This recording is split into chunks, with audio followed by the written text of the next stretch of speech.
过宋宁峰深爱齐溪的模样，才终于读懂张婉婷在婚姻里为何会变得这般歇斯底里。对，那就是你们都没有，但是我很难受，每一次都是这样的。你们什么事儿都没有啊？你们每一个人都可以全身而退啊！早在和张婉婷步入婚姻之前，宋宁峰就曾与齐溪有过一段长达7年的婚姻。即便齐溪早已和王传君重组家庭，还生下了一个可爱的女儿，张婉婷也始终把她当成自己婚姻里的假想。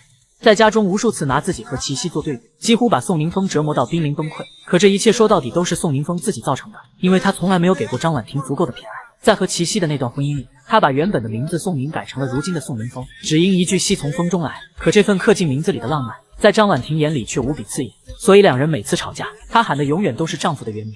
因为你没有那么了解我，就跟我生个孩子，我这个人眼里容不这女生挺强势的。所以当时我告诉你了，我不能允许他再来，我觉得不舒服，而且这件事重在哪儿？不了解你现在承受这个代价，我一直在承受这个代价。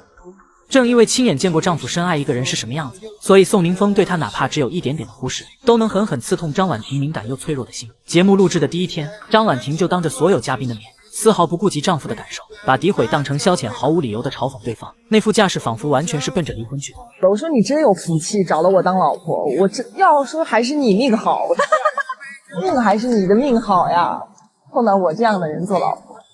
奈何我找了你这么一个拖油瓶。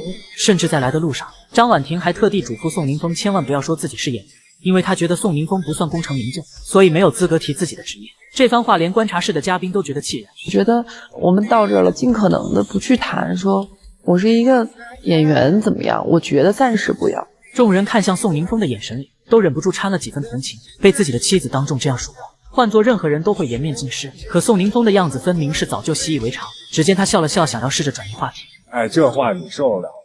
他肯定受不了，是吧？我真受不了，你能受得了？我这不收过来了吗？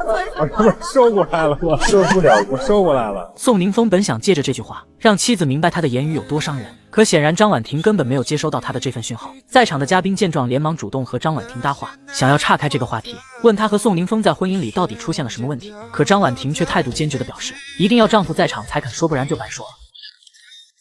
不行，那不白说了吗？他必须在场，罪人必须在场。等到大家聚到一起聊天时，张婉婷更是全程不给对方说话的机会，说宋宁峰作为一个演员，能共情剧本里的虚构人物，却偏偏对着枕边人变得格外木讷。宋宁峰刚开口，张婉婷就立刻打断。你怎么知道你就一定能共情到那个角色？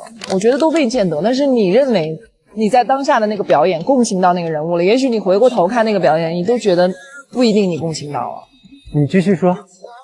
不是，禁止你发言。宋宁峰脾气再好，也架不住张婉婷这样屡次三番打断他说话。说到底，婚姻这门人生课题，又有多少人能够满分毕业？